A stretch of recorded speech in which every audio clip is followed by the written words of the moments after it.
or let's make dinner and chillax, because that's where you start growing apart. Yeah. It's a lot. I think though, in the whole conversation of red flags in general, like I think the reason why laziness is such a turnoff, because it also shows like a lack of leadership possibly. And so to me as a female, I'm like, how will I be able to be led by you if you can't even lead yourself?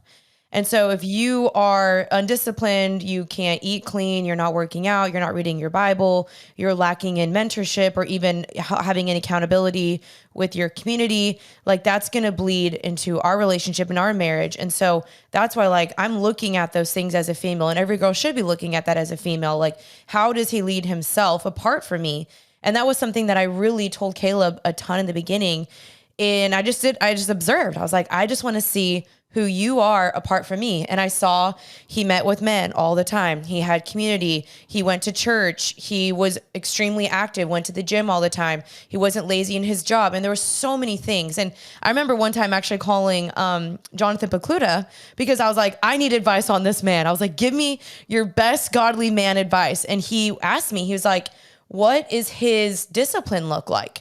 How long does he stay in a job? How is his commitments to things? Is he lazy? And so he asked me some of these questions, and I was like, that is so true. And I got to be like, check, in the sense of these are all green. These are all good to go. And that's what gave me peace moving forward. And so I think that's just something for women to consider, is like, you don't want to be with a man that's passive. He's sitting around playing video games, hasn't showered in 3 days, is eating out every meal. Like, to me, those are some things of just like, you still have a little bit of growing up to do, as mean as that sounds. Yeah.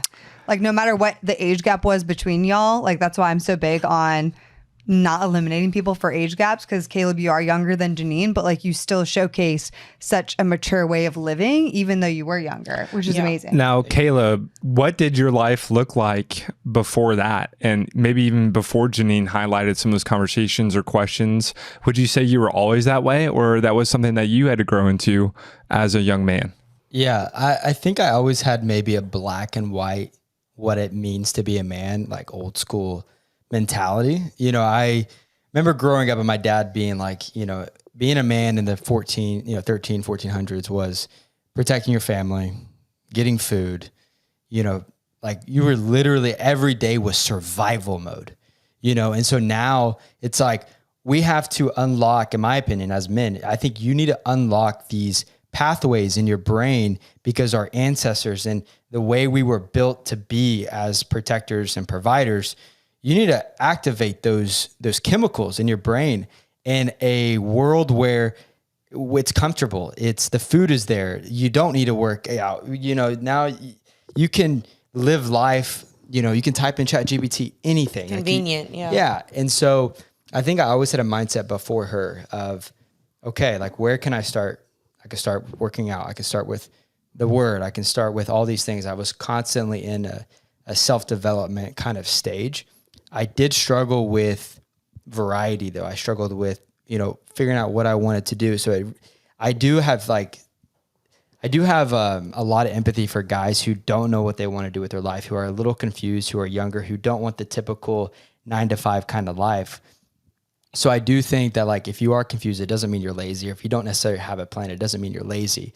But I think there are things you can control today that will bleed into those things later. Contribute to it, yeah. Yeah. The things I do today, I don't think I'd be doing if I wasn't consistent in the other avenues of my life that I could fix in the present moment. Yeah.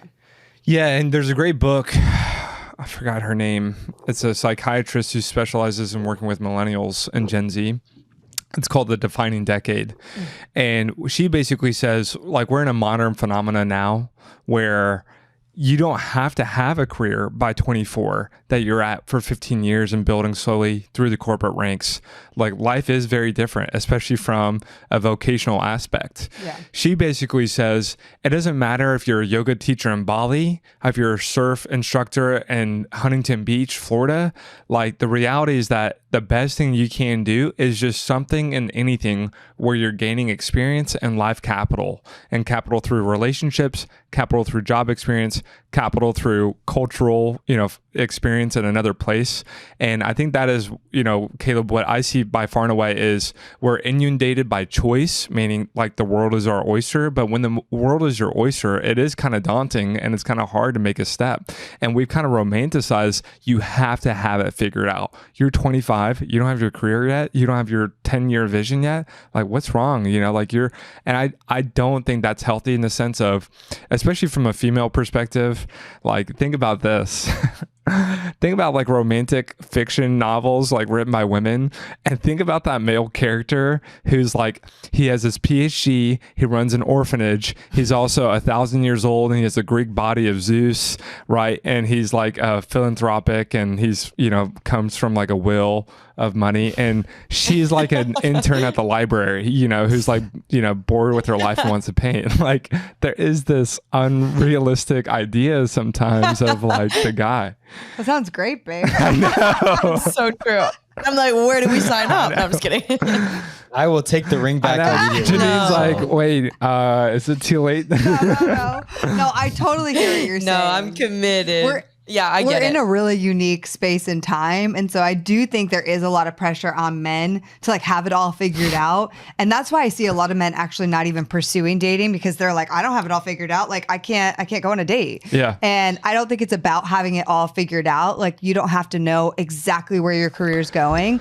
I think it's about, like, back to what Janine said, like being disciplined with the small things and being committed to moving forward, being committed to moving forward and not remaining stagnant. Like, that may mean you may try something that fails, or that may mean you're surrendered for a season, but you're consistently pressing into God. You're not just like floating. I think there's a difference between I'm just like floating and kind of chilling. Right. And there isn't like a proactivity to, like, we talk about the waiting season, right? Like, the waiting season isn't just when it comes to dating, I'm just going to sit here on my couch and wait for God to bring the man to my door. No, there's like a proactivity in the waiting. Like, I'm going to be working on myself. If I really feel like I'm ready to date, I'm going to go on some dates. And I'm going to take some initiative, but I may not know exactly where that's going to lead. Exactly. Mm-hmm. So I think that's more important than you have this set career, money, all these things in like complete line. I do want to quickly bring up too, though, like for people listening that are dating,